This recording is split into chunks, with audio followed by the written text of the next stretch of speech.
Dominique, why are you covering this specific tribe?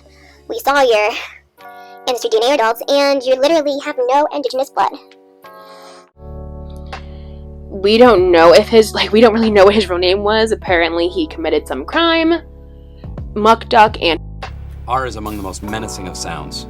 That's why they call it murder and not muck duck. Hey, let's make some land, you guys. And the animals are like, okay, how do you do that? So he told the beaver to go to the bottom of the water and try to bring up a little bit of mud so that they could make land. in his hands, in his paws, that he was holding on to. But wait a second, but did he die?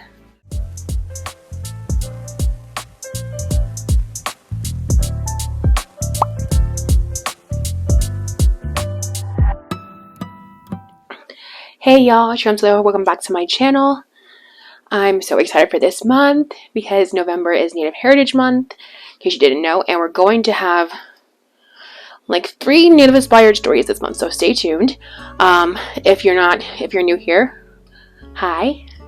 This is Makeup and Mythology Monday, basically where I do my makeup and tell you about the origins and the story that's beloved across the world or in certain cultures. So if you love makeup, if you love mythology, if you love analysis, if you love bilingual Black women who are very knowledgeable, make sure to like this video, share with your friends, subscribe, make sure you comment below too. I want to know if you want to see more stories about the Blackfoot people. Leave black hearts and footprints down below. Okay? Now let's dive in. And you may be wondering, Dominique, why are you covering this specific tribe? We saw your ancestry DNA results, and you literally have no indigenous blood. Which that was definitely very disappointing for me to find out. I wrote this script actually 2 years ago. It's never actually put it out there in the world. But I actually chose this story because supposedly I have a Blackfoot great-grandfather on my mother's side that was my mother's father. We don't know if we don't really know what his real name was. Apparently he committed some crime. Muck duck and R is among the most menacing of sounds. That's why they call it murder and not muck duck. He had to flee the reservation he was living on. So yeah, apparently his name might not be his real name, so don't come for me. But supposedly they told me that he's Blackfoot, so I decided, hey, it's Native Heritage Month, I want to look up a story about his tribe. Again, if anyone wants to reach out and ask me his government name, I'll talk to you about it if you're from the Blackfoot Confederation. But again, I'm just saying it's what I was told, so I'm not claiming Blackfoot heritage, just so we're clear. So obviously, it didn't show up on my results, but that's what I've been told, that he was Native, that he was full Native, full Black Native, and he was from reservation, I believe in North Carolina, one of the Carolinas. So, someone knows something, if you want to ask questions and see if you find any information for me and my family, that'd be awesome. Just DM me on Instagram at DonLaBelleza, and I'll get back to you. But anyways, we're going to talk more about the Blackfoot tribe themselves. The Blackfoot natives were a nomadic tribe of hunter-gatherers who lived in teepees and hunted various animals in the woodlands wherever they were located. So the men hunted and protected the camp, while the women protected the home and children. I'm guessing if there are children in the home, then I'm protecting them as well. So the name of the tribe is Blackfoot, actually Blackfeet. Multiple feet, from what I've seen, in English. And their native language is an Algonquin language called Sisika, which means, in their Algonquin language, those who wear black moccasins. Other tribes had light moccasins, light beige moccasins. But the Blackfeet people made their moccasins from the smoke trim cut at the top of an old teepee, which had been smoked so much that it turned black. Iconic. Iconic. I love that for them. Before colonization, the Blackfoot lived in like pretty much the whole like Great American Plains. So that's now present day states of like Iowa, Kansas, Minnesota, North Dakota, South Dakota, Nebraska, like that whole Great Plains region where they were located. And present day, hopefully this is still true, the Blackfoot reservations and headquarters are located along the U.S.-Canadian border of northeastern Montana and was established 1855 by treaty.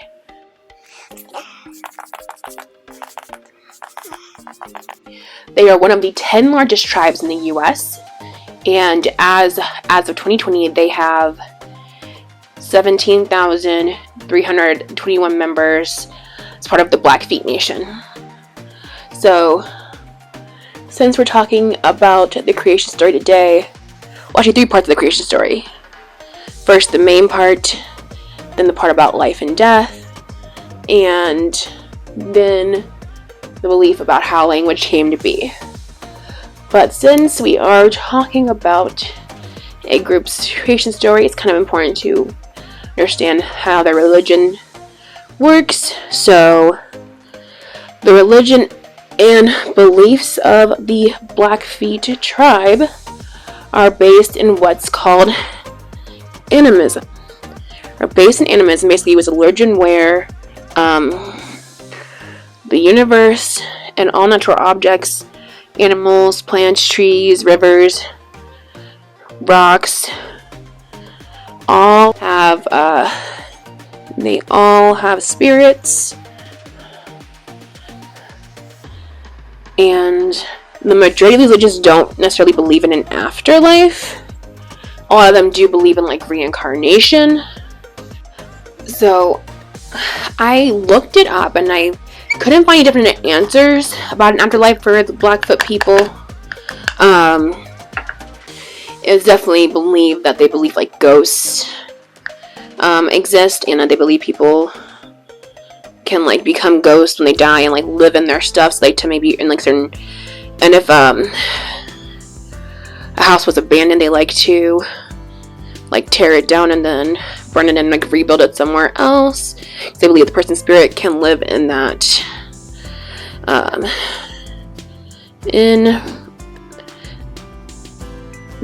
like house, in that teepee. Not a house, it's a teepee.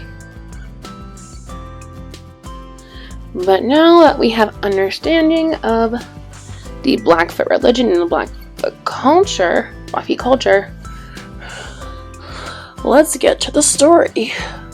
And traditions may vary across tribes and different locations, so again, don't shoot the messenger. I'm just a pretty lady trying to spread some love. In the beginning, the Blackfoot tribes, they believe that basically like the world was like all water, and like there was just nothing. The Blackfoot people believe that the sun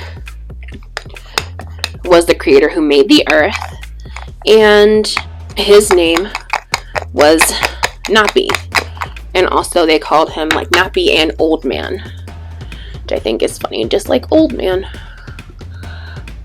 or Napi. Napi, can I say over there? Basically, Napi just be creating stuff when he feel like it. So one day, Napi and all the animals he created were sitting on a raft, floating on the water, that Nappy created, and there was nothing else. Like literally nothing else. And then old man was just like, decided that like, hey, like, let's make some land, you guys. And the animals were like, okay, like, how do you do that?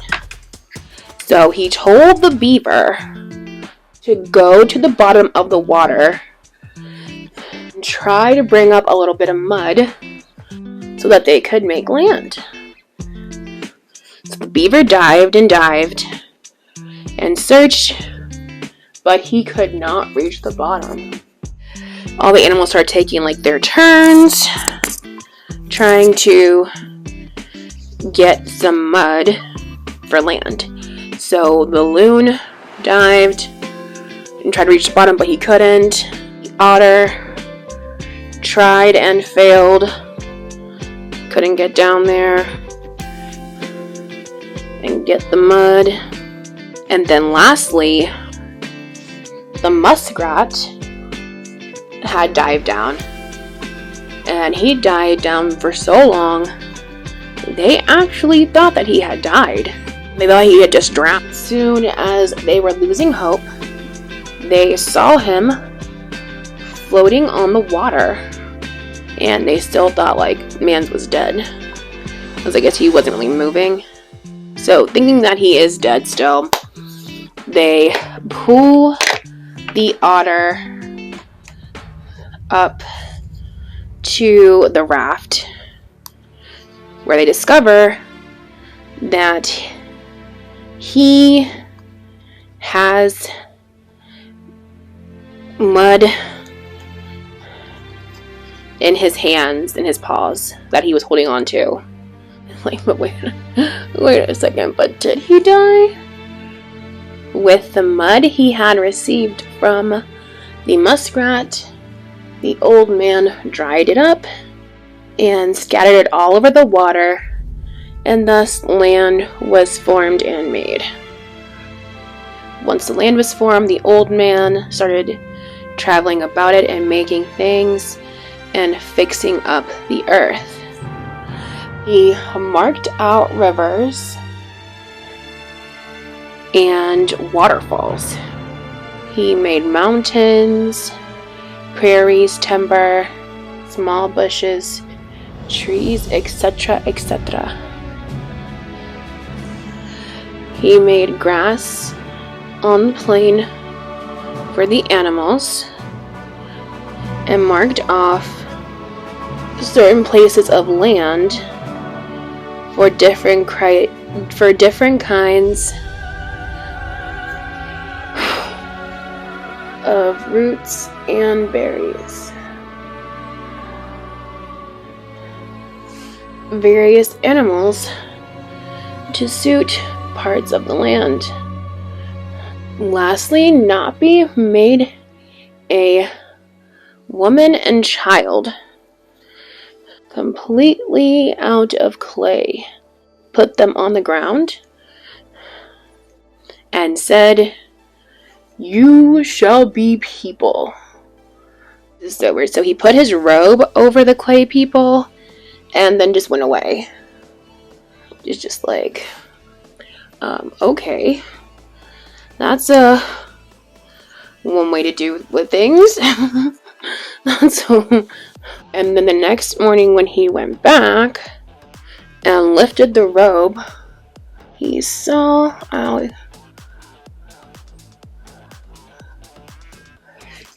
that the clay people had changed.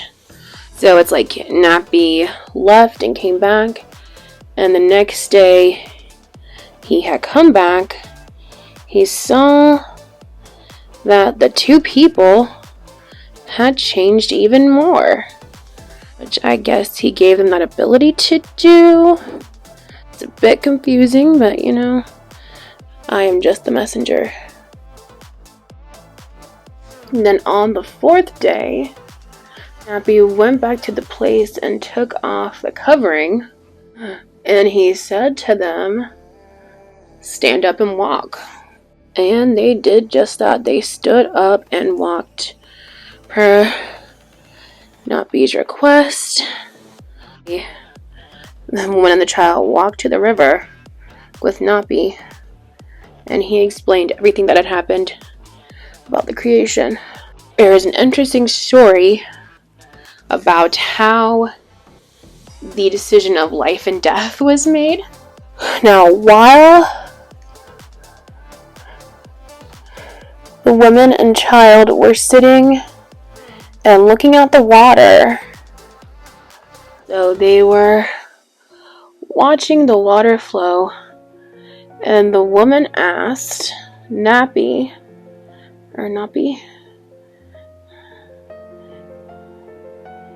"How is it? Shall we be always, or will there be an end to us?" Just such an interesting question for her to ask. And surprisingly, Nappy responded, "Welp, I have not thought about that." I guess he was just whole time man's just been winging it. Then Nappy was like, "Hey, so we're gonna have to decide this right now. We're gonna decide this right now.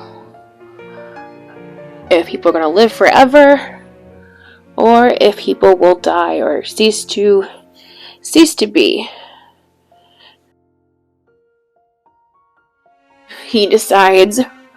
Nappy decides, and he says, "I will take this buffalo chip," which I actually believe is like a big dry frozen piece of dong, if I'm not mistaken.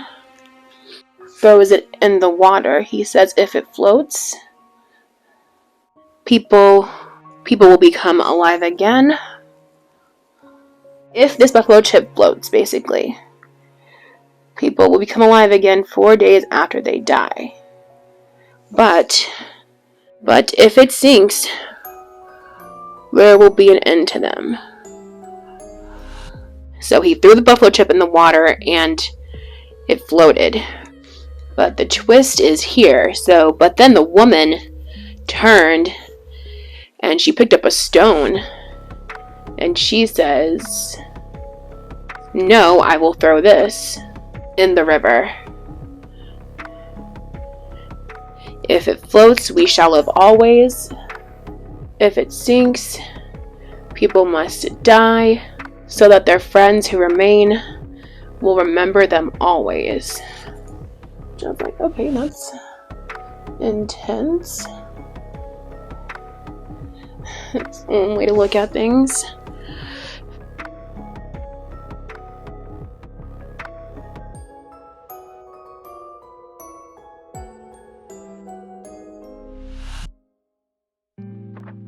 So she dropped the stone and it sank. So people must die forever. But in a sad turn, the woman's child dies sometime later. One, she tries to convince Nappy to reverse the rule, but Nappy responds, "Not so. What is made law must be law. We will not undo anything that we have done. The child is dead, but it cannot be changed. People will have to die." Oof. There was once upon a time, there were only two people in the world, old man and old woman. One time they were traveling about, an old man and met old woman who said, "Now let us come to an agreement of some kind. Let us decide how the people shall live." "Well," said old man, "I am the first to say in everything." To this, old woman agreed and provided that she had the second say. They agreed that people can have eyes and mouths on their faces, but they'll be straight up and down. And then they said the eyes and mouths on the faces will not be cross-eyed. So agreed to people having 2 hands with 10 fingers, as well as having genitals at their pubes instead of their navels, which I thought was hilarious, like at their navels. Supposedly having the genitals at the navels would have been too easily for childbirth for women, so they couldn't do that, could they? So nice. Another part of the creation story is about how language came to be. After the flood, old man mixed water with different colors. He whistled and the people came together. He gave one man a cup of one kind of water, saying, "You will be one of these people, and you'll be chief of these people." To another man, he gave a differently colored water, and so on. The Blackfoot, Piegan, and Blood all received black water. Then he said to the people, "Talk," and they all talked differently. But those who drank the black water spoke the same. This happened on the highest mountain on the Montana reservation, also known as Chief Mountain.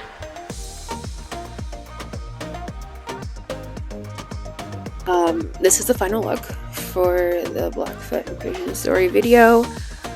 I mean, I think just through the stories you can tell a lot about the culture, about how they conceptualize like the creation and how the world came to be the way it is. I think you can tell there's a lot of collectivity in the Blackfoot culture, as well as a respect for other humans and for nature. I don't know, it's so beautiful. There's a lot of harmony, a lot of compassion, and I know I'm just excited that I got to read these stories and to explore it with you all here. Interesting too that they helped inspire Maslow's hierarchy of needs and such. I feel like that's amazing. I feel like there's just so much that Native American people have contributed to like the world and to like American culture in general, that they're just not credited for. And I think I'm talking about them in the next video with the next story the end of the month, so you better subscribe and stay tuned. And if you want more stories about the Blackfoot people, make sure to leave black hearts and little footprints in the comment section. So let me know that you like the story. Well, that's gonna be it for today. Again, if you haven't already, make sure you like this video, share with your friends, subscribe, and you have a great day, night, evening, and bye.